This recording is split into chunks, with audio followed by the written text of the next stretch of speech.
The moonstone ring slipped from her finger more easily than she expected. Sonara held it up to the lantern light one last time, watching the pale gem catch fire in its silver setting. 3 years she had worn it. 3 years of believing that a girl with no family name and no pack standing could still be chosen by the most powerful wolf in the hollow reaches. 3 years of secret meetings in the apothecary garden, of whispered promises beneath the willow trees, of his mouth at her throat swearing she was the only one he would ever want beside him. She set the ring on the writing desk between them. Across the chamber, Marrow Keep groaned in the wind. Snow battered the leaded glass. Below, in the great courtyard, the engagement banquet had emptied 2 hours ago, and the last of the noble guests had retreated to their guest wings, drunk on plum wine and rumor. Vile did not look at the ring.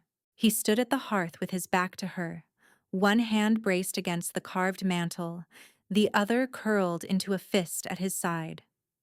The firelight rendered him in copper and shadow, the broad sweep of his shoulders, the dark hair he had let grow long this winter, the silver chain of office she had clasped around his neck on the night he became Alpha King of the 4 allied packs. He had not turned to face her since she had begun to speak. "Did you hear me?" she said quietly. It was not a question. "I heard you." "Then say something." He did not. Sonara pressed her palm flat against the desk to keep her hand from trembling. She had rehearsed this. She had walked the long corridor from her chamber to his, repeating the words in her head until they felt almost bearable. "I am breaking the engagement. You are free. I am leaving Marrow Keep before dawn. Do not look for me." What she had not rehearsed was the silence afterward. "I saw the message," she said. Her voice was steady. She was proud of that. "On your desk. Yesterday morning, when I came to bring you the tincture for your shoulder. I did not mean to read it. The seal was already broken." His shoulders moved once, sharply. A breath drawn and held. "It was from your council?" she went on. "From all 4 of them. Every alpha of every allied pack. They have set you a choice. Take a noble bride from one of the ruling houses by the spring equinox, or they will withdraw their warriors from your borders." They named 4 candidates. They named the dowries. They named the alliances each match would secure. She swallowed. "They did not name me." He turned then. She had been waiting for it, bracing for it. But the look on his face was not what she had imagined, not anger, not pity, not even surprise. It was something colder, something carefully assembled. "Sonara." His voice was low, controlled. "You should not have read that. I know. It does not mean what you think. It means," she said, and her voice cracked once and then steadied, "that the woman you promised to marry will cost you 4 armies. It means that every wolf who follows you will pay for me in blood when the southern raids come this summer. It means that I am the price of your kingdom, and I am not going to let you pay it. That is not your decision. It is exactly my decision." She took a step back from the desk. From him. From the ring. "The engagement was mine to give. It is mine to take back." A muscle leapt in his jaw. His amber eyes had gone very still, the way they did before a storm broke. She had seen that stillness in council chambers and on battle plains. She had never seen it turned on her. "You will not leave this keep tonight," he said. "I will." "Sonara. Do not." She held up one hand. The mark beneath her left collarbone, the secret claiming bite he had given her on the longest night of last winter, flared with sudden heat. She ignored it. "Do not say my name like that. Do not look at me like that. I am giving you a clean way out. Take it. Marry the high-water girl or the bright-water girl or whichever one of them brings you the most spears. Be the king your people need. And let me go." For a long moment he did not move. Then, very slowly, he crossed the room to her. He did not touch her. He stopped just close enough that she could feel the warmth of him through the thin wool of her dress. Close enough that she could smell the wood smoke and crushed pine that had clung to him since the first night they met, the scent that meant home in a way no place ever had. "Listen to me," he said. His voice was different now, stripped of its alpha command, lower, rougher, the voice he used in the dark, in the garden, against her hair. "I have not given them my answer. I will not give them the answer they want. There is a way through this. I have been working on it for a month. Give me until the equinox and I will show you." "Until the equinox," she whispered. "Trust me." She looked up at him, at the man whose hands had trembled when he first touched her face, at the king whose people would die for him in the snow this summer if she stayed, at the wolf whose counsel had counted her worth in withdrawn armies and found her wanting. "I do trust you," she said. His shoulders eased. "That is the worst part of this," she said. She turned away before he could answer. Her cloak was already on the chair by the door. The small leather satchel she had packed 3 nights ago, when she had first read the message and known what she had to do, was hidden beneath it. She lifted both in one practiced motion. "Senara." She did not stop. "Senara, do not do this. Whatever you think that letter said, you are wrong about what it means. Stop. Look at me. Look at me." The alpha command struck her between the shoulder blades. She felt it ripple through the half-formed bond like a hand closing around her spine. Any other wolf in the keep would have been on their knees. She felt her own knees buckle, felt her wolf, the small, uncertain thing that had only begun to wake in her since his bite, whimper, and try to obey. She set her teeth and kept walking. His sharp intake of breath behind her was the only sign that he understood what had just happened, that she had refused him, that whatever bond he had begun on the longest night had not finished forming, and she was walking away before it could. She closed the chamber door behind her without looking back. The corridor was empty. The torches had burned down to embers. Senara walked with her hand pressed flat against the mark beneath her collarbone, where the heat had gone from a flare to a slow, hard burn, and she did not let herself cry until she had reached the servant's stair. Then she ran. The kitchen door, the herb garden, the broken stretch of curtain wall behind the stables where she had slipped out 100 nights to meet him. The black gelding she had bargained for last week stood saddled in the trees beyond, breath steaming, tied where she had left him at moonrise. She rode west into the storm with her face turned away from Marrow Keep.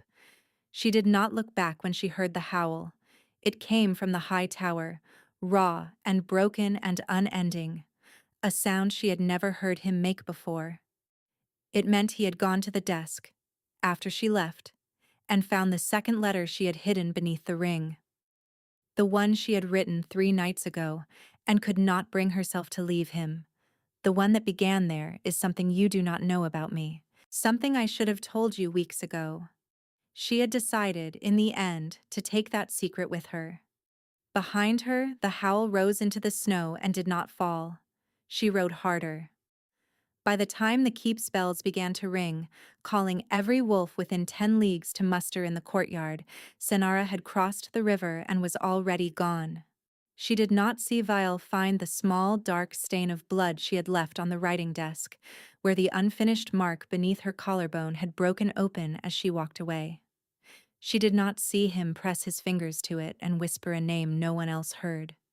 And she did not know that the letter she thought she had taken with her was still on the desk, fallen open beneath the ring, where he would read it within the hour. 4 months later, the salt fishing village of Coldreach had stopped asking questions about the woman in the cliffside cottage. Senara was called Wren now. She had taken the name from a bird that had landed on her windowsill the morning the headwoman had asked her at the door, half frozen and visibly with child, what to call her. She was glad of it, because Wren was a small word and it suited the small life she had built. She traded herb work for firewood and salt fish. She set the broken arm of the cooper's boy when he fell from the rocks. She sat with the old weaver through 3 nights of fever and brought her back from the edge. By the 2nd month she had a place at the long table on solstice night, and the children no longer ran from her when she walked the cliff path. No one in Coldreach asked where she had come from. No one asked why a woman of her bearing knew how to dose wolfsbane down to the grain, or why she startled at the sound of howls in the dark, or why she sometimes pressed her hand to her collarbone as though pressing on an old wound. Coldreach had its own sorrows. It did not borrow others. The child inside her had begun to move in the 3rd month. Not the gentle flutters the midwife had described. Something stronger. Something that woke her in the deep hours, kicking against her ribs from the inside as though it remembered being free. Sometimes the kicks came in pairs, 2 small heels against 2 different sides of her belly, and Sonara would lie awake in the dark with her hands on her stomach and try not to count what that meant.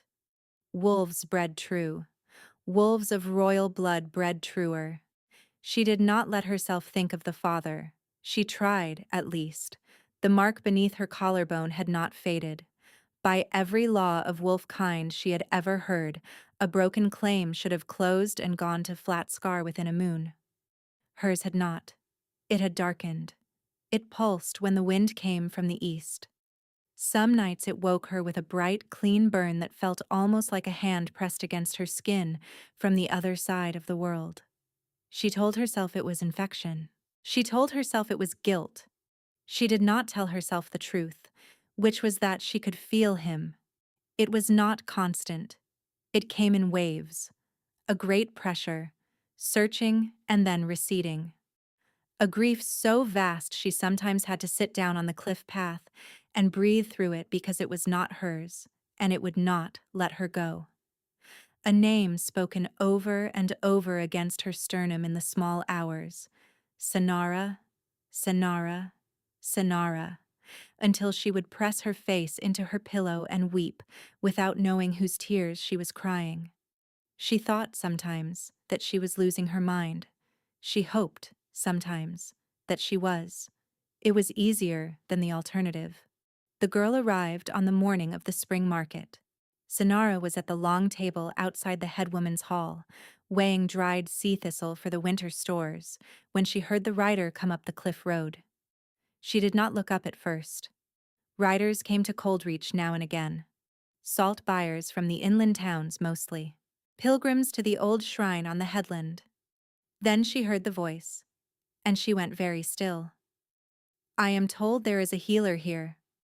The voice was young, out of breath. "An herb woman. They said she helps strangers." "That depends on the stranger," the head woman said. "Get down off that horse, child, before you fall off." Sonara raised her eyes. The girl on the horse could not have been more than 15. She was wrapped in a riding cloak too large for her, and beneath it Sonara could see the bright silver pin of a noble messenger and the narrow gold cuff at her wrist that meant she rode under the protection of a ruling house. The girl's eyes found Sonara across the courtyard. They were wide and very pale and very afraid. "Please," the girl said. "Please, you have to come." Sonara set down the measure. Her heart had begun to beat in a slow, strange rhythm. "Come where?" "My mistress." The girl swung down off the horse and her legs nearly buckled. The head woman caught her by the elbow. "She was poisoned. A week ago. She is dying. The court physician cannot help her. She told me, before she went into the fever, she told me to find the herb woman in Coldreach. She said you would know what to do. She said—" The girl stopped. Her chin trembled. "Who is your mistress?" Sonara said quietly. The girl looked at the ground. "Lady Ostreni of House Karen," she whispered. "First counselor to the Alpha King." The world tilted. Sonara put her hand on the table to keep it steady. House Karan. Ostreni Karan. The woman who had signed the council letter. The woman who had, by every measure of pack politics, been the loudest voice telling Vale to set Sonara aside and take a noble bride before the equinox. The woman who had been poisoned a week ago. The woman who, dying, had sent a messenger to find her. Why me? Sonara managed. The girl reached into her cloak. The folded paper she drew out was blood-stained at one corner. She said to give you this. She said you would understand. Sonara took the paper with fingers that had gone numb. The seal was broken. The handwriting on the inside was unsteady, as though the writer had been pushing through pain to set down the words. But Sonara recognized it at once. She had seen it on 100 council orders, on a dozen summons, on the letter that had ended her life 4 months ago. The letter inside contained only 3 lines. The wine was meant for him. I drank it by mistake. I have been wrong about you. Come quickly, child. There is no one else who can help me, and there is no one else who can save him. Sonara stopped breathing. Save him, she whispered. My lady? What do you mean, save him? Her voice rose. The head woman was staring at her. The girl was staring at her. She did not care. What does she mean, save him? What has happened to him? I do not know what was in the letter, the girl said miserably. I was only told to bring you. But the king, he is not well, my lady. He has not been well since the snow broke. They say he is hunting in the mountains and will not come back. They say he howls all night. They say his wolf has begun to take him and not give him back. The mark beneath Sonara's collarbone flared so suddenly and so hotly that she gasped and caught at her own throat. She had felt it before, this far-away searching, this distant ache. But this was different. This was bright. This was close. This was a hand, pressed flat against the inside of her chest, hard enough to bruise. He was looking for her right now. He had been looking for her every moment since she had walked away. And he was running out of time. Sonara folded the blood-stained letter slowly, very slowly, and put it inside her dress against her skin. How long have you been riding? She asked the girl. 4 days. I was told to find you and to be quick about it. Then we have a little time. She turned to the head woman. I am going to need a horse and the small green satchel from the cottage and someone to mind my goat for a week. I will be back when I can. The head woman looked at her for a long moment. Wren, she said. Yes. That is not your name, is it? No, Sonara said softly. It was never my name. The head woman nodded once. She had been the head woman of a salt village on a hard coast for 40 winters, and there were many things she did not need to be told twice. Take the gray mare, she said, and come back to us when you can, child. Whoever you are. Sonara rode out of Coldreach an hour before noon, the messenger girl at her side, the mark beneath her collarbone burning steadily now, in a way it had not burned in 4 months. She rode toward the woman who had tried to take everything from her, who had drunk her own poison by accident, and who was now the only person in the world who could tell her what had truly happened in those last days at Marrow Keep. The road climbed. The sea fell away behind them. The wind off the cliffs smelled of pine and salt and, faintly, of something else. Smoke. Sonara was the first to see it. She drew the gray mare up short on the crest of the ridge and stood in the stirrups and looked down into the valley they had been about to ride through. The way station at the crossroads was burning. The thatch was already gone. The stable doors hung open. There were shapes in the snow around the courtyard that she did not, at first, want to recognize as bodies. The messenger girl made a small choked sound. Stay behind me, Sonara said. Her voice had gone very flat. Do not get down off your horse. Do you understand me? Stay on that horse. Yes, my lady. Sonara rode forward. She had nearly reached the burned way station when the first wolf stepped out of the trees. It was not a wolf of the hollow reaches. She knew the colors of every allied pack, and this was none of them. Its coat was dark gray streaked with rust, its eyes a flat yellow, its frame lean and long and built for running prey to ground. 2 more came out of the tree line behind it, then a fourth, then a fifth. They had been waiting. For her. The lead wolf opened its jaws and made a sound that was not a growl. It was almost a laugh. Sonara's hand went to the small silver knife at her belt, the one she had taken from Marrow Keep on the last night, because she could not bear to leave with nothing of his, and she understood three things at once: the poisoned wine, the dying counselor, the messenger sent to fetch her on a 4-day ride alone. It had not been a rescue. It had been a baited hook. And she had ridden onto it with her child in her belly, and her wolf still half-formed inside her chest. Behind her, the messenger girl began, very softly, to laugh. Sonara turned her head a finger's width, just enough to see the girl in the corner of her eye. The bright, pale young face, the wide, afraid eyes that were no longer afraid at all. The smile that had bloomed slowly across the girl's mouth, soft and patient, like someone who had finally been told she could stop pretending. "You poor thing," the girl said. "Did you really think she sent for you?" "Move," Sonara said. "Did you really think anyone in that keep ever wanted you saved? Move. There is nowhere to go." The girl's voice had changed. It was older now, smoother. The voice of someone who had been pretending to be 15 for a long time and was tired of it. "The road ahead is held. The road behind is held. Every village within a day's ride has been told to refuse you. We have been waiting for you to leave the cliffs for a very long time, my lady. You should not have made it so easy." The lead wolf in the courtyard took one slow step forward. Sonara's mind moved very fast. The trees on her left fell away into a gully too steep for the gray mare. The road behind her, the girl was right, would be held. The road ahead led down into the burning way station and the 4 wolves waiting in its yard. But beyond the way station, on the far slope, the road forked east into the high pines and the long stone road that, eventually, ran all the way to Marrow Keep. If she could reach the fork. If the gray mare had it in her. If the child in her belly held. 3 ifs. She would take 3 ifs. She drove her heels into the gray mare's flanks and shouted.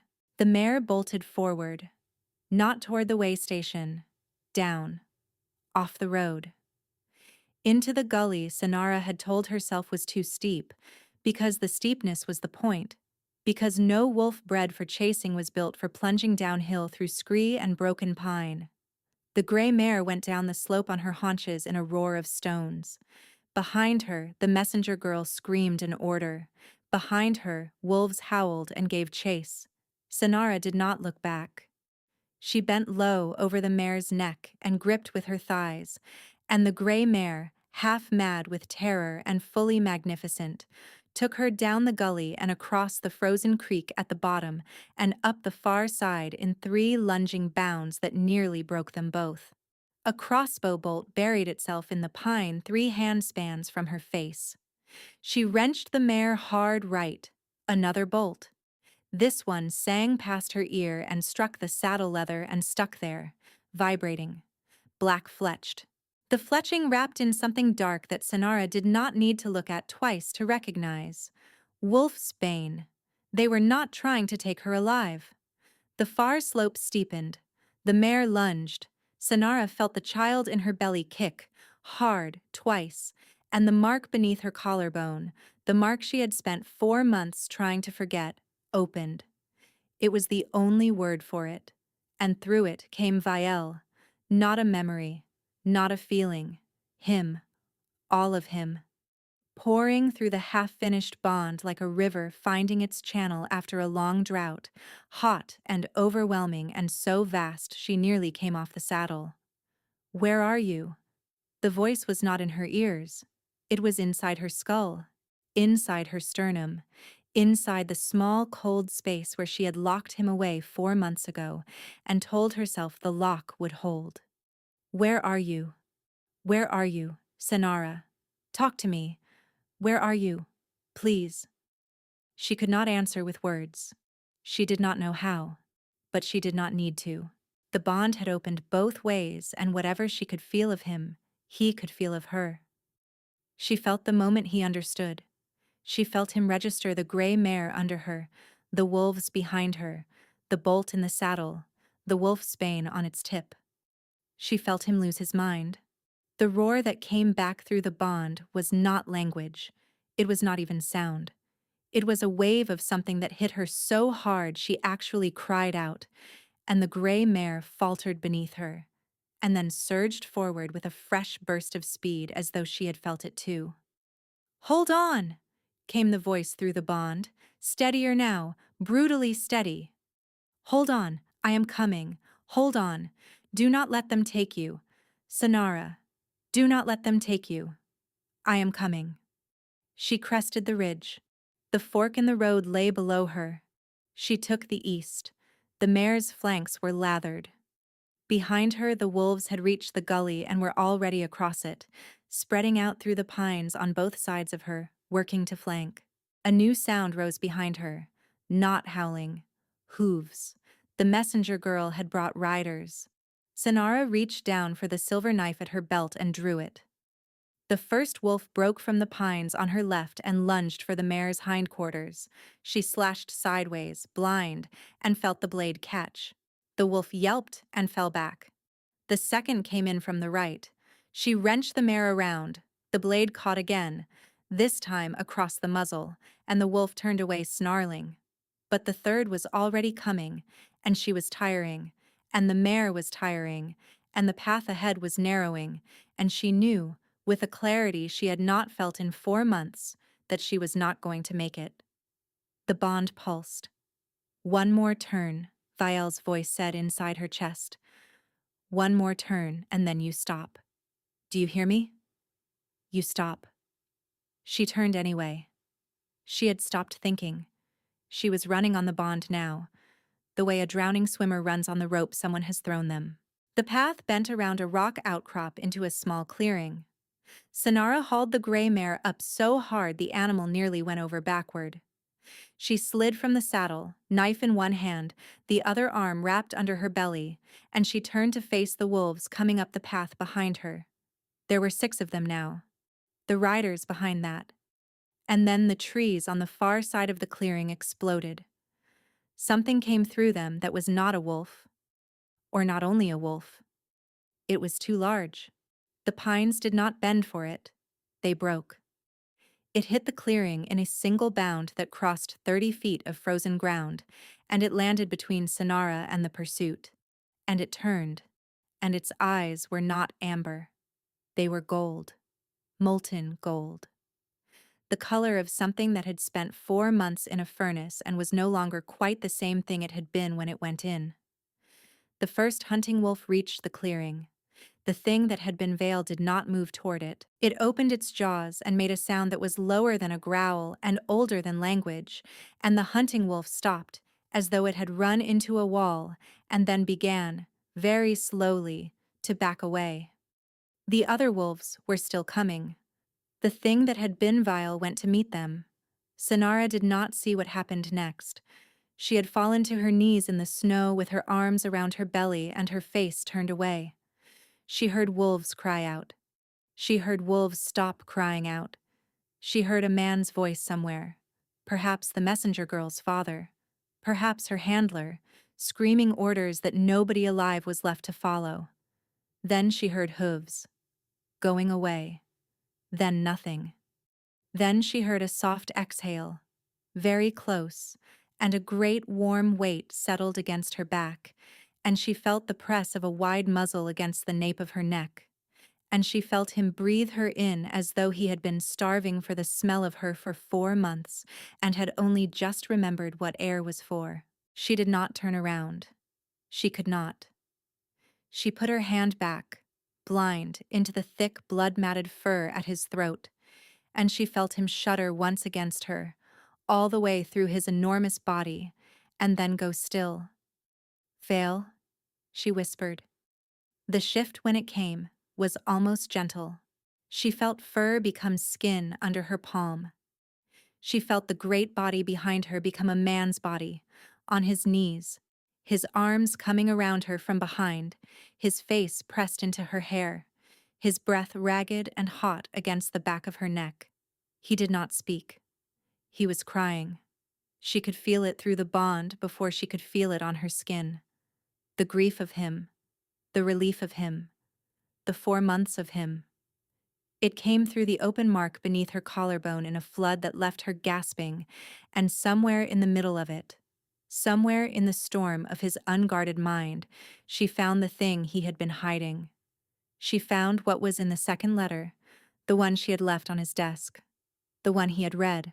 The one that had begun there is something you do not know about me, and ended, I am carrying your child, and I am taking that secret with me, because I cannot bear to be the reason you lose your kingdom. He had read it. He had read it within the hour. And what came back to her now through the bond, raw and unguarded, and not meant for her to see this clearly, was not anger and not betrayal, and not even grief. It was a single thought, repeated over 4 months without stopping, in a voice she barely recognized as his. I am coming for both of you. I am coming for both of you. I am coming for both of you. Sonara turned her face into his shoulder and finally, after 4 months, broke. She did not know how long they stayed there. The snow soaked through her skirts. The cold had gone past her bones into the marrow of them. Vale had not moved. His arms were locked around her from behind, and his face was still pressed into her hair, and he was breathing in long, uneven shudders that she could feel all the way through her shoulder blades. You need to put on a cloak, she said finally. He laughed. It was a wet, broken sound. I have not thought about cloaks in a long time, he said. You will freeze. I will not.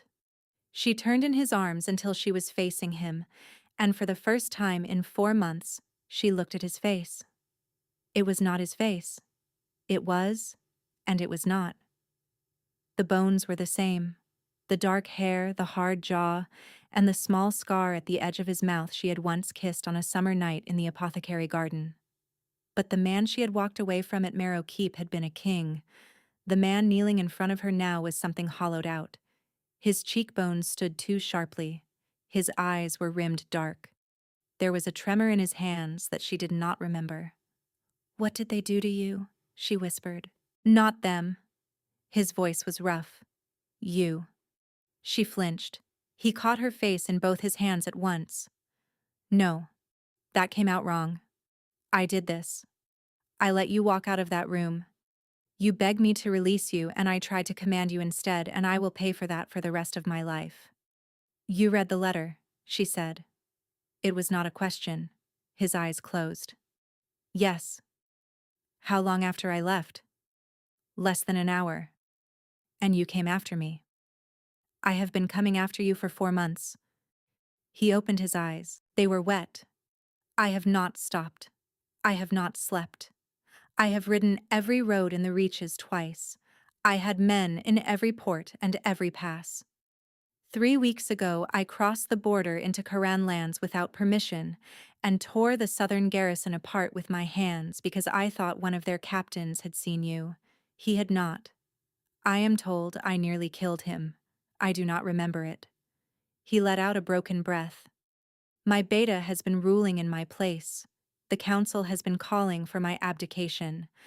I have not cared about anything since the morning I read what you wrote, and understood that I had let you walk out of that keep alone and pregnant in the middle of a winter storm because I was too proud to tell you the truth.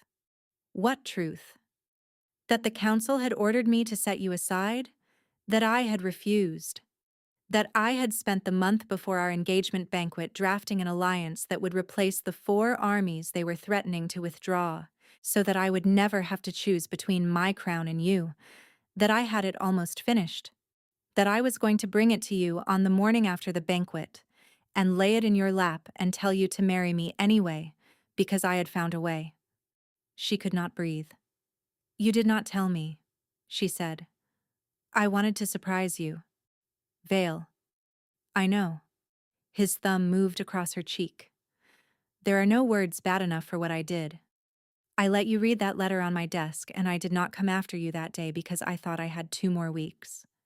I was so certain I could fix it before you ever needed to know how close it had come. I was wrong. About everything. His voice cracked. I have loved you for 3 years, and I did not know you well enough to understand that you would always walk away if you thought it would save me. That is on me, Sonara. That is mine. A small sound escaped her throat. She had spent 4 months building a wall around the part of her chest where this conversation lived. Brick by brick, night by night, in a cottage by the sea. The wall came down all at once. She did not decide to lean forward. She simply was leaning forward. And then her forehead was against his. And then his arms were around her again. And she was crying into his neck, with 4 months of held weeping coming out of her in a single raw flood that shook her from the soles of her feet upward. He held her through it. He pressed his mouth against her temple and said her name, over and over, the way he had been saying it through the bond for 4 months without knowing she could hear. I felt you, she said, when she could speak again. Every night. I told myself I was imagining it. You were not. I called you. I called you so many times, I thought I would lose what was left of my mind. She lifted her face. You almost did, she said quietly. The girl said you have been hunting in the mountains, that your wolf was beginning to take you and not give you back. A muscle moved in his jaw. It would have, he said, if I had not found you tonight. I do not think I had another moon in me. She laid her hand flat against his chest. His heartbeat was very fast and very strong and uneven, the heartbeat of a man who had been running for a long time on something that was not quite life. Vale? Yes. Who poisoned the wine? He was very still. Tell me, she said. It was not Ostrena. His voice had gone careful, the way it went when he was choosing each word. Ostrena sent the council letter, yes. She wanted me to take a noble bride. But she did not want me dead. She wanted me governable. The wine was someone else. Who? That is what I am here to find out. He paused. And it is what they were trying to keep me from finding out by getting to you first. Cold went through her. The girl, she whispered. The messenger. I do not know who sent her. Yet. But I will know before this is over. He looked at her, and his eyes were no longer wet. Sonara, listen to me. There is a faction inside my own keep. I do not yet know how deep it goes. Ostrena began to suspect it 3 weeks ago, and that is when she was poisoned. The wine that was meant for me at the engagement banquet was almost certainly the same brew that put her in her sickbed, and she is the only one who can name the people who arranged it. She sent for you because she does not trust her own household healers anymore. She believed correctly that you would not refuse a dying woman. The messenger she sent was not clean. How did you find me? Then? The bond. He pressed his hand over hers where it lay on his chest. It opened the moment they fired the first bolt at you. It was as though something in you finally let me in. I was 3 valleys away, and I knew where you were, as surely as I know my own name. The mark beneath her collarbone pulsed gently in confirmation. You did not finish the bond that night, she said. On the longest night. No. Why? Because to finish a true bond, both wolves must want it freely, with full knowledge. And you did not yet know what you were marrying. You did not know what the council would demand of me. I wanted you to choose me with your eyes open. She closed her eyes. You impossible man. I know. She put her arms around his neck and pulled him in and pressed her mouth to his. It was not gentle. It was not careful. 4 months of grief had made her something she had not been before. And she kissed him the way a woman kisses someone she has already mourned. He made a sound against her mouth that was almost a sob, and the bond opened wider. What poured through it was not desire. Not yet. It was relief. His and hers, indistinguishable, mingling and overflowing the seam where they had been sundered. She felt his wolf for the first time clearly, a vast, tired creature that had been pacing a cage for 4 months, sit down inside him and finally rest. She felt her own small, uncertain wolf raise its head. She felt the children in her belly stir, both of them at once, as though they had heard their father's voice for the first time and recognized it. She gasped against his mouth. He pulled back. His eyes had gone very wide. "Sonara," he whispered. "Yes." "Was that?" "Yes." "There are 2 of them." "Yes." He pressed his forehead against hers and laughed. It was the first time she had heard him laugh in 4 months, and the sound went through her like sun. "Of course there are," he said. "Of course there are 2. Vale." "Yes. My heart. We have to ride." He went still. "How long do we have?" he said. "The girl screamed orders to riders before the wolves came at me. The wolves are dead, but the riders are not. They will report back. Whoever sent that girl will know within a day that the trap failed. They will move on Ostren before she can speak. And when they cannot kill her, they will move on the keep itself." "Then we ride," he said. He stood and pulled her up with him, and his arm came around her waist as though he had decided in that moment never to release it again. "We ride, and I take you somewhere safe, and then I go back to my keep, and I find the wolf who poisoned my counselor and I make him answer for it." "No," she said. He looked at her. "Not somewhere safe. We go to Ostrane first. Together. She will speak to me where she will not speak to your beta. I am the one she sent for. I am the one who can keep her alive long enough to name the people who did this. If we lose her, the conspiracy goes on, and we will be running for the rest of our lives. Sonara, you are pregnant. With twins. By a wolf who has not slept in 4 months. You will not ride into the heart of the people who just tried to kill you." "I will." "I cannot," he said. His voice broke on it. "I cannot lose you again." She put her hand against his cheek. "Then do not lose me. Stay with me. Do not let me out of your sight. Bring every wolf you trust. We do this together, or we lose everything." For a long time, he did not answer. Then, very slowly, he pressed her palm to his mouth. "Together," he said. The mark beneath her collarbone pulsed once, hard. A long way off, on the other side of the ridge, a horn sounded. Then another, closer. Vial's head lifted. His eyes went gold. "Mine," he said. "Those are mine. My beta has caught up." The horns came again. 3 short blasts. A pause. 3 short blasts. His face changed. "What?" she said. "That is not a riding signal," he said softly. "That is a recall. Something has happened at the keep." The 3rd set of horns came.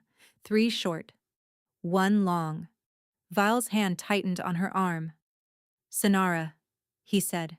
"We have to go. Now. Right now. They are calling me back because Marrow Keep is under attack." They rode through the night and into the white dawn. His beta met them at the 2nd crossing, with 8 outriders and a string of fresh horses. The beta was a broad, black-bearded wolf called Oren Halloran, and Sonara knew him by reputation, the man who had held the eastern border alone for 2 summers when Vial was still a young alpha. He took one look at Sonara on the gray mare, and another at the king walking beside her with one hand on her saddle, and his face the color of ash, and he did not ask a single question. He swung down from his own horse, stripped his fur-lined cloak off his shoulders, and put it around her himself.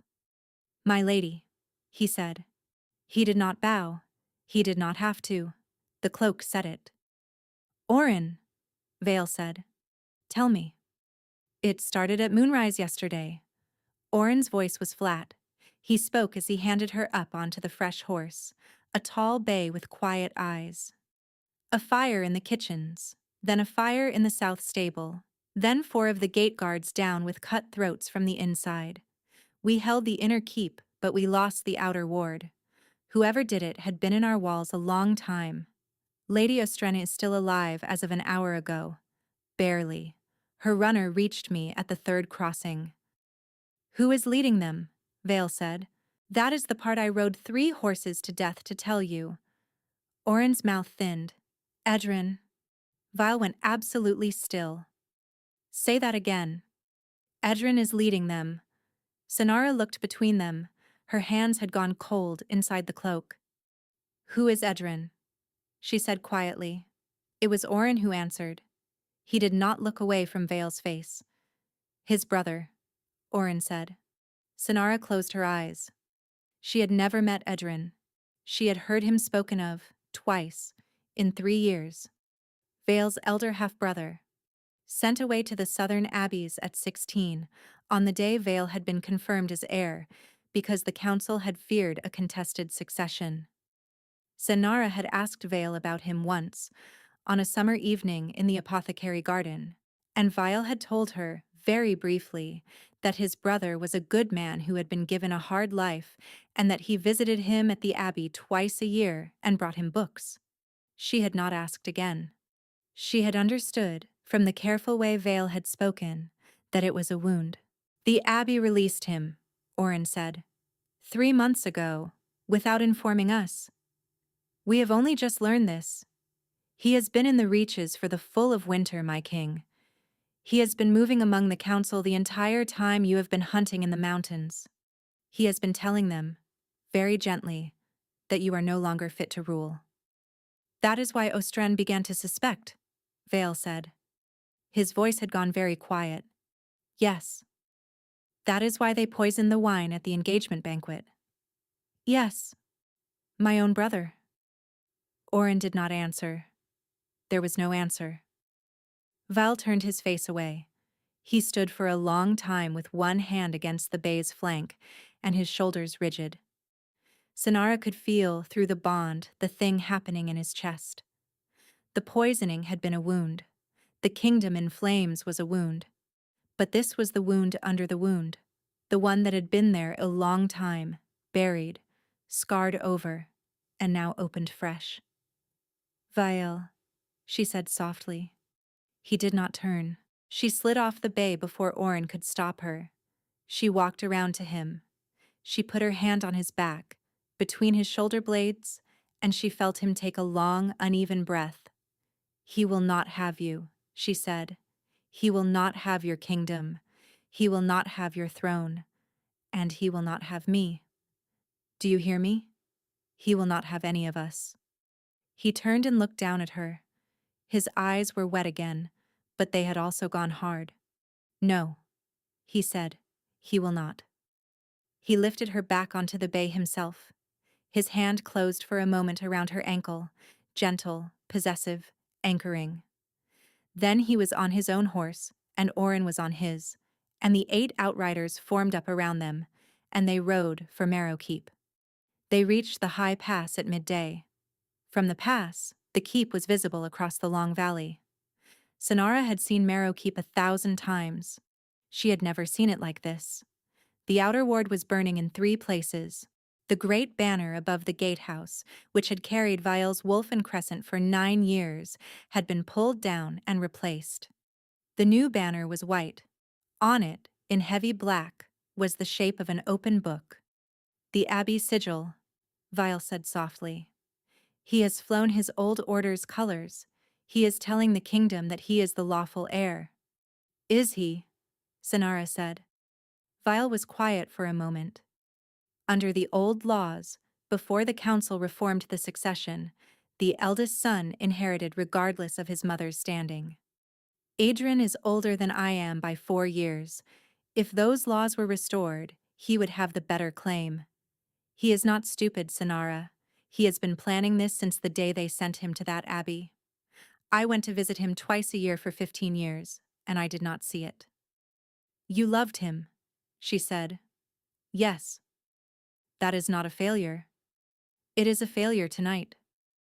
A horn sounded from the keep. Then another.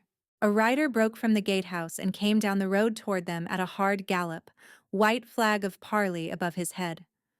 Oren's hand went to his sword. "Hold," Vial said. The rider drew up at the foot of the pass and looked up at them. He was young, barely past his second shift, and Sonara could see, even from this distance, that he was terrified. "My king," he called up, "I bear a message from the Lord Idrin." "Then bear it," Vial said. "He says, my king, that he holds the lower keep. He says he holds 83 of your household and your guard as guests under his protection. He says he holds the Lady Ostreni, who is not yet dead, but soon will be, and whose deathbed words he will allow you to hear if you come into the great hall alone, unarmed, before the next full bell. And if I do not?" The young messenger swallowed. "He says, my king, that he will hang Lady Ostren from the gatehouse at the next bell, and then the next 83 guests, one each bell, until you come." Val did not answer for a long moment. Then quietly, "Tell my brother that I will be at the gates within the hour." "My king," Oren began. "Tell him," Vial said. The messenger wheeled his horse and galloped back toward the keep. Vial turned to Oren. His face was perfectly calm. "Take 6 of the outriders," he said. "Circle south. Enter through the river postern. You will have to swim. The water gate has not been guarded in 20 years because no one believes a wolf will swim in winter. He has not been here long enough to remember. You will bring out Ostrene, alive if you can. Her testimony if you cannot. Find Marta in the kitchens. She will know which corridor." "Yes, my king." The remaining 2 outriders, and Sonara, will wait at the upper crossroads with the spare horses. If I do not return by sundown, they will ride for the eastern border and they will not look back. "Vale," Sonara began. "They will ride for the eastern border," he repeated, "and they will not look back. Sonara, do you hear me?" "No," she said. He turned toward her. "No," she said again. "I am not going to the upper crossroads. I am not waiting at a safe distance for your sundown. If you walk through that gate alone, he will kill you within the hour and you know it. You said it yourself. He has been planning this for 15 years. Sonara, he does not know I am alive." Vale went still. "He thinks I died in the snow 4 months ago," she said. "Or he thinks I am still hiding. He does not know I have come back. He does not know what I am carrying. He does not know that the bond between us has opened. We can use that. I can use that. Send me in with you, as his guest, as his hostage. He will not refuse a chance to humiliate me publicly before he kills you. And once I am inside, I am inside. I can reach Ostreni. I can buy Oren time. I can stand in the hall and speak the one thing in this world your brother is not prepared to hear." "What?" Val said. She looked up at him. "That his older brother is still loved," she said softly, "by the wife he was sent away to make impossible." Val closed his eyes. "Sonara." "Yes."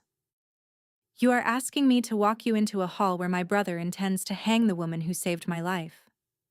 "I am asking you," she said, "to trust me the way you wanted me to trust you." He did not answer for a long time.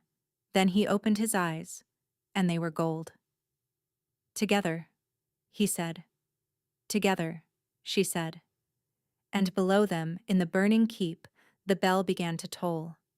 The gate of Marrow Keep opened to admit them at the 7th stroke of the bell.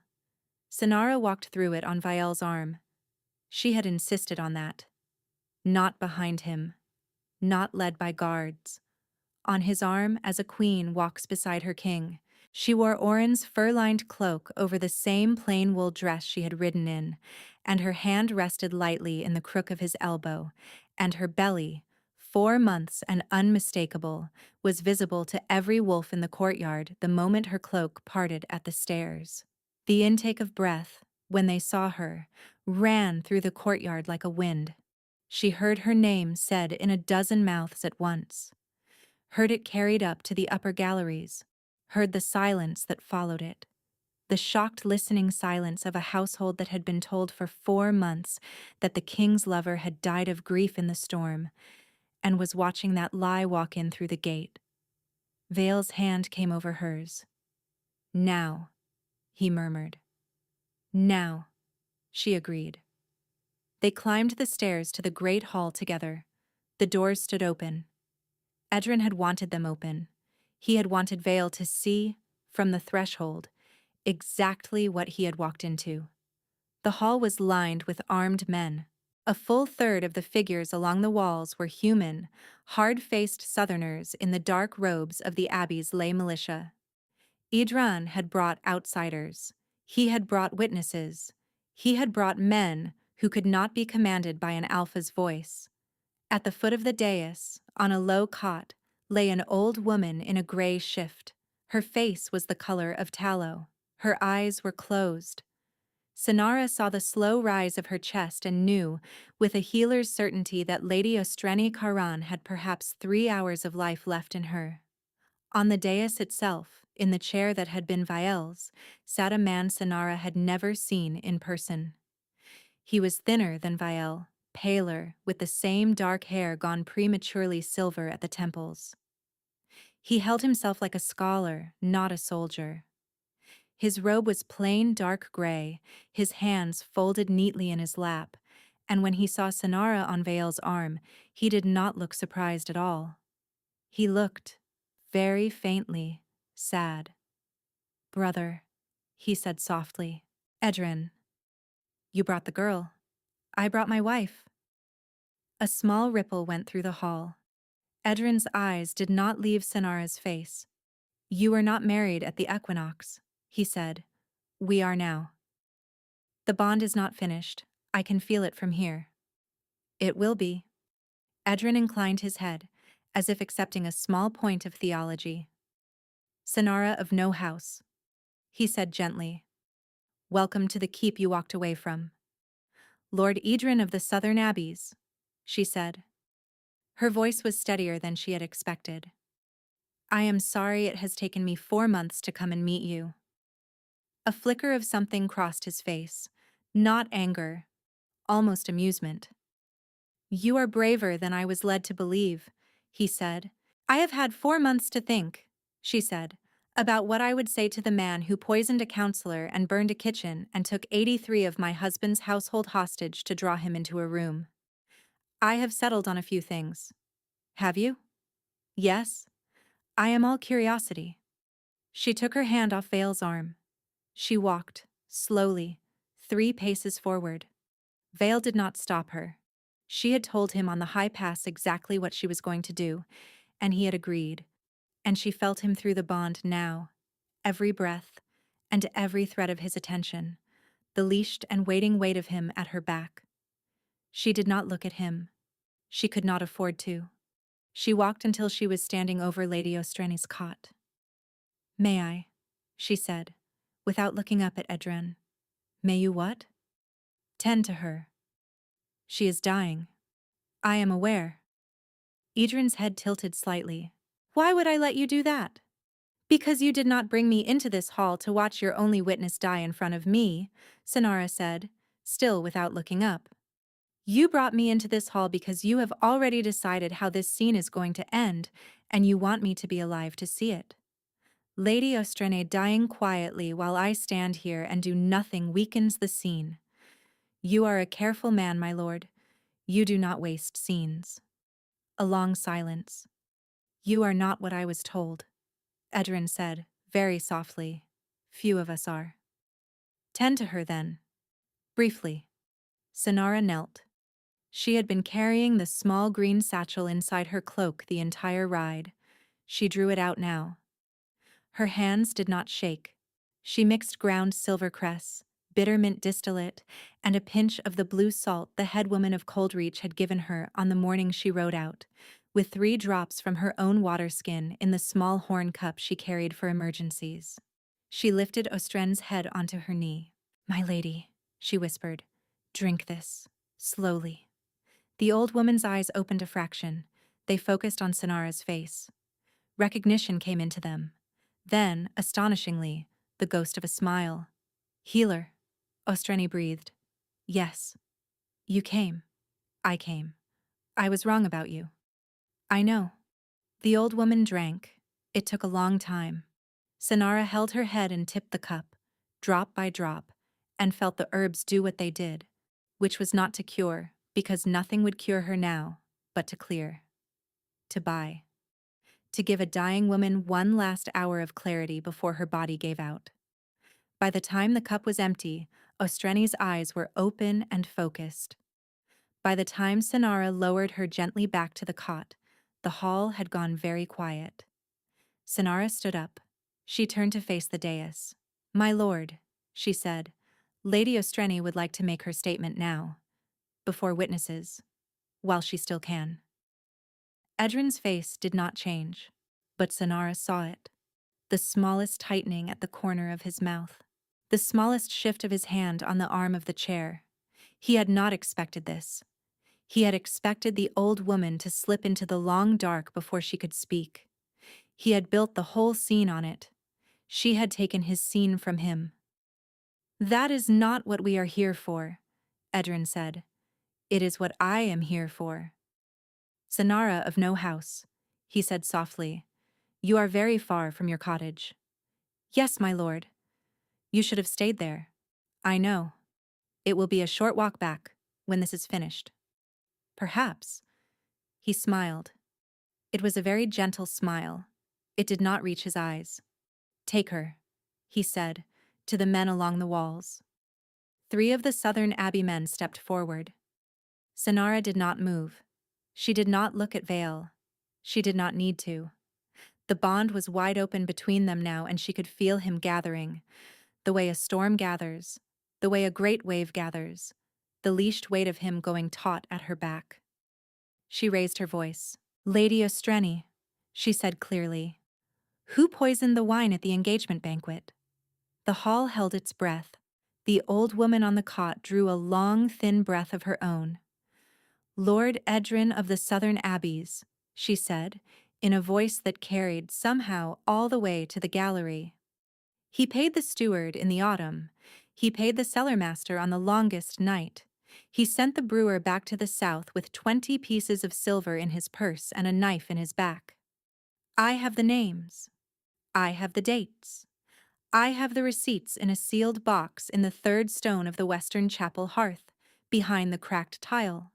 They have my testimony in writing under 3 witnesses' seals. It is already on its way to the 4-pack alphas. It left my house the morning I drank the wine." The silence that followed was the loudest sound Sonara had ever heard. Edrin rose. "You old woman," he said. He was not smiling now.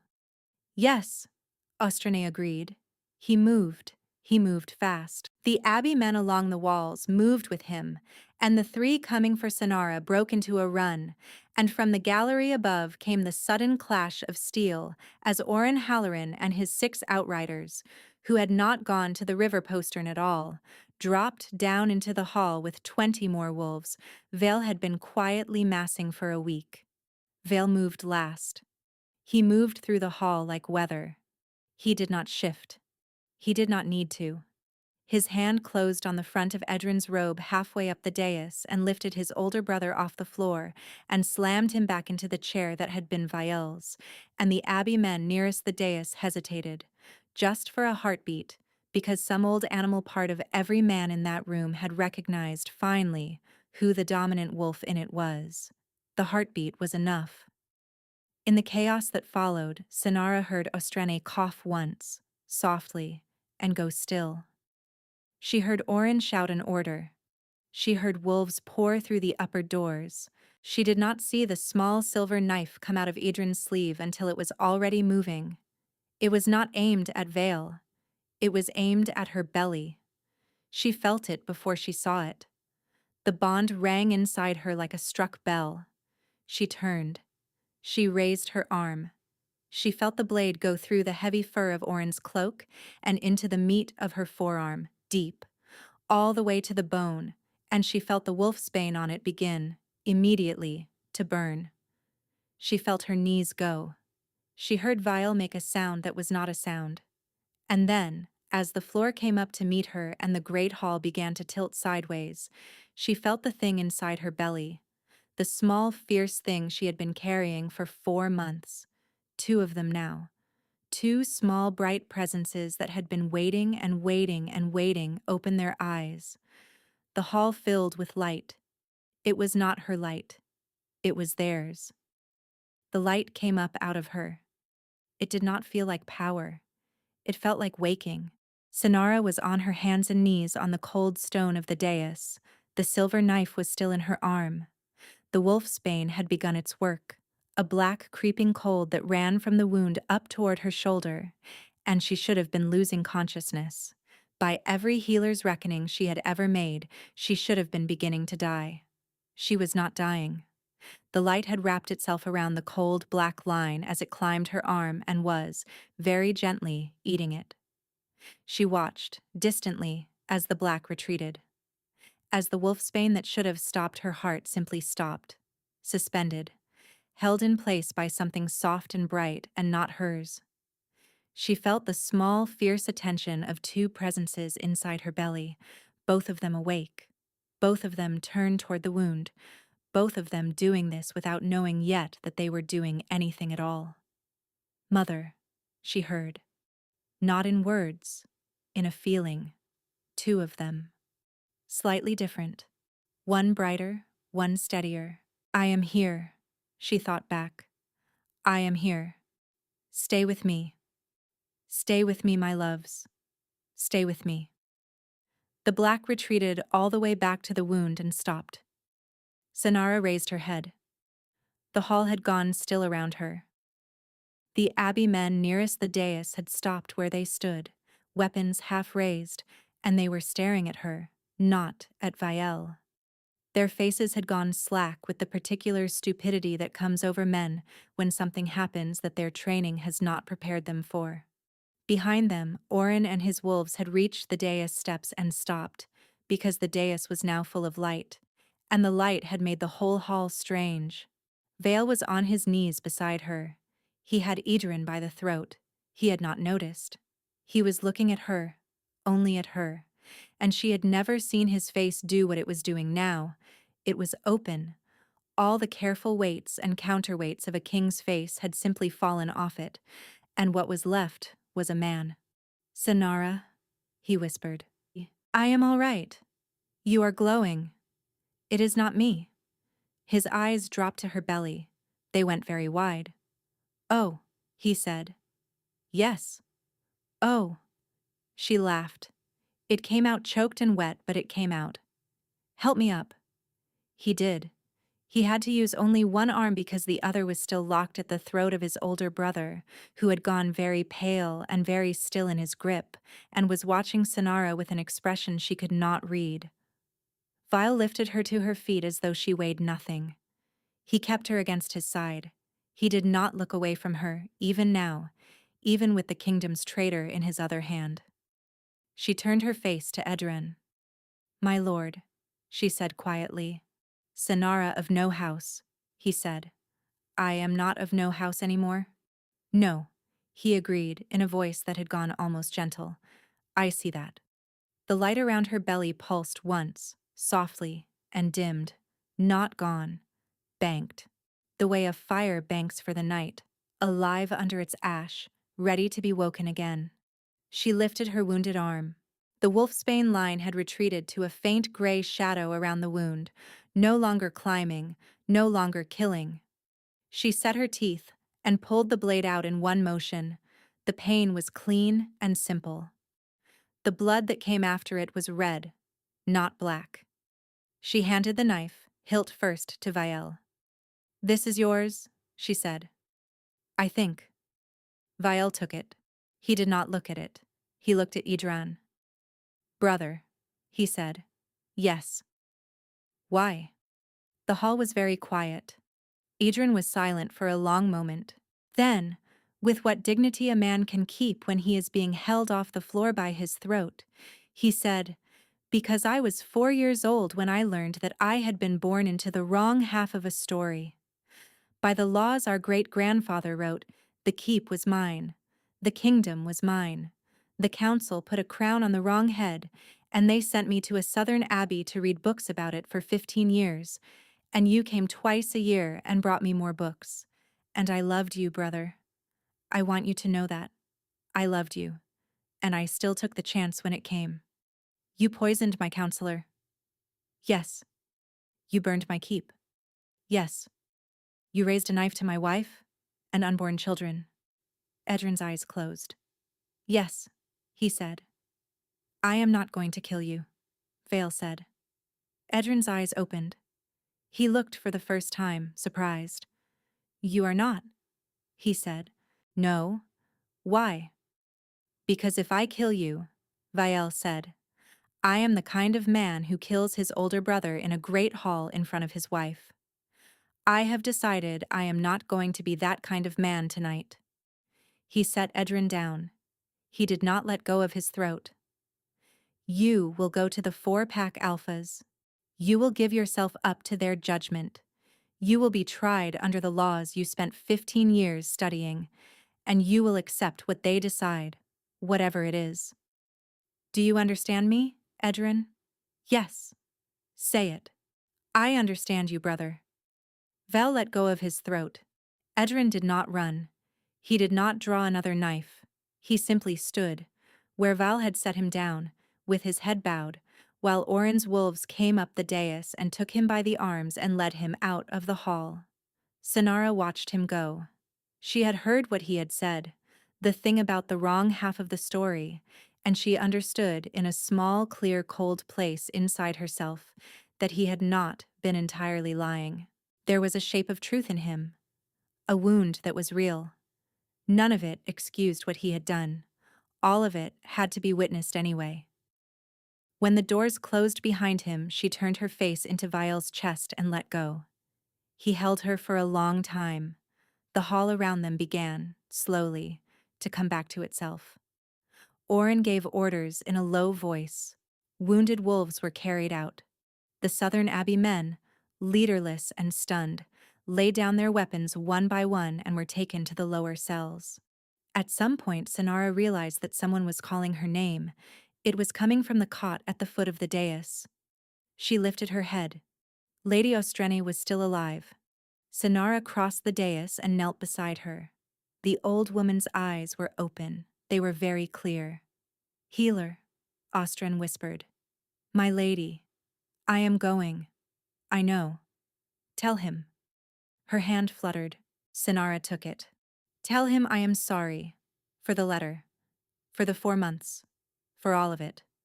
He knows. Tell him anyway. I will. Ostreni's fingers tightened.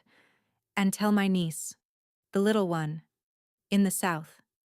Tell her the Karin lands go to her now. The papers are with the alphas. She is not to be afraid.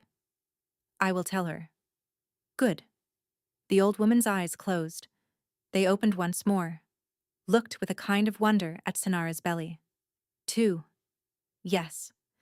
Good, Ostrene said again, and then, very softly, good. She did not speak again. Sonara held her hand until it cooled. The bond was finished that night. Val would not have it in a hall that still smelled of smoke and wolfsbane and a counselor's death. He took her up the long stair to the king's chamber, the chamber she had walked out of 4 months ago, and he closed the door behind them. She came to him. She put her hand on his chest. The mark beneath her own collarbone, the half-finished mark, was burning steadily, not with pain anymore, with readiness. You are sure, he said. I am sure. Sonara, once it is done, it is done. Even death will not undo it. Vael. Yes. Stop talking. He laughed once, a small, startled laugh, and bent his head to her, and bared his throat in the old way she had read about and never thought to see. She rose on her toes. She set her mouth where his pulse beat hardest. She felt him shudder once, all the way through. She set her teeth. She bit. The bond did not explode. The bond settled. It was the difference between a window thrown open in a storm and a door closed at last against the cold. Everything that had been pouring through the half-open mark for 4 months stopped pouring, and instead simply was, a steady warmth between them, a steady knowledge. his heart in her chest and hers in his thought reaching for hers and finding it, hers reaching for his and finding it home. She tasted his blood, and she tasted, underneath it, every promise he had ever made her, every promise he had ever kept, and the one he had been trying to keep on the night she walked away. She lowered herself. He was crying. She was crying. He pressed his forehead to hers and said her name. Once. And she said his. Once.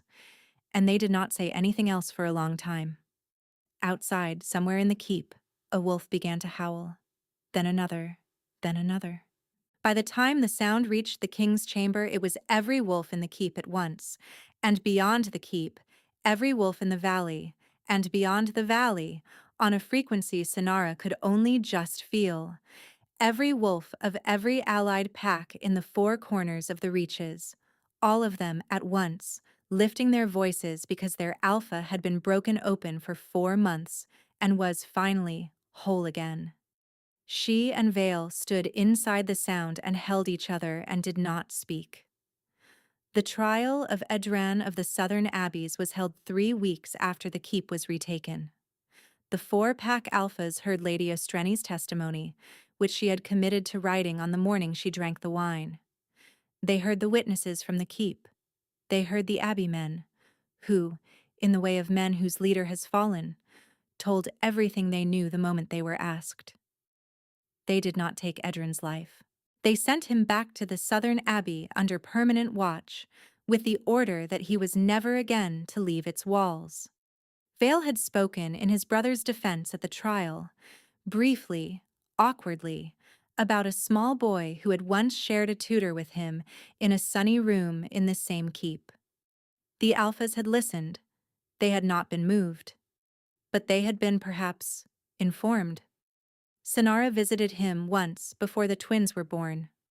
She rode south with 2 of Oren's wolves and a small green satchel, and she sat across a wooden table from her husband's elder brother in a stone room with one high window. She set the satchel on the table. She gave him 3 books of healing lore, a pressed sprig of silvercress from the cliffs at Coldreach, a small clay cup, the kind a man might use to drink water in a quiet room. He looked at the cup for a long time. "Why?" he said. "Because I do not want to be the kind of woman who lets her husband's brother go thirsty in a stone room," she said. He bowed his head. She left him the cup. She did not visit again. But every spring, on the equinox, a small parcel went south from Marrow Keep, and a small parcel came back, and what was in the parcels was their own business. The twins were born on the night of the first autumn frost. The boy came first. He was small and dark and silent, and he opened his eyes the moment his father lifted him, and his eyes were already amber. He was named Arvin, after a small bright star that the old wolves had used to navigate by in the days before maps. The girl came second. She was smaller still, and not silent at all, and she came into the world with her fists already up. By the end of her first moon, her eyes had gone the same impossible silver gold as the light her mother had glowed with on the floor of the great hall. She was named Lyrienne, after the first wolf in the old songs to choose her own name. Sonara held them both against her chest and watched her husband watch them, and, she thought, with a clarity that surprised her, I almost did not let this happen. She thought of the desk in the king's chamber, the ring, the 2 letters, the one she had left and the one she had taken, the 4 months of cottage and salt and the small bird on the windowsill. She thought, I almost walked away from this for the rest of my life because I thought I was saving him. She did not say it.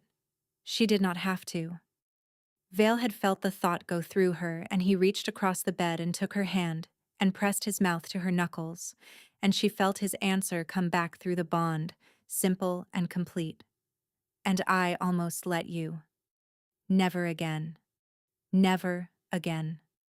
Outside the chamber window, the autumn storm broke open and washed the keep clean. In the courtyard below, where the Abbey banner had once flown, the wolf and crescent had been put back at the top of the pole.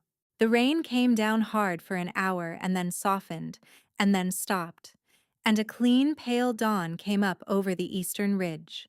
In the cottage at Coldreach, an old headwoman opened her door to feed her chickens and found, on her step, a small wrapped parcel that had not been there the night before. Inside was a length of fine wool the color of cream, a sealed letter in a hand the headwoman had seen only once, and a small pressed flower of the kind that grew on the cliffs in late spring. The letter said only, "Thank you for the name. We have given it to a small wren-gray kitchen cat who already runs the keep. Come and visit us when the snow breaks. Bring your goat. He is invited." The headwoman read the letter twice. Then she folded it carefully and put it inside her dress against her heart, and went on with her mourning, smiling at nothing. In the great hall of Marrow Keep, 2 small cradles had been placed near the hearth. The fire burned low and steady. The king of the Hollow Reaches was asleep in a chair beside them, with one hand on each cradle, and his queen slept against his shoulder, and the bond between them, finished now, ran quiet and warm and unbroken between their 2 chests, and would, until the long end of their long lives, never again be silent. Outside, the wolves were quiet. They did not need to howl.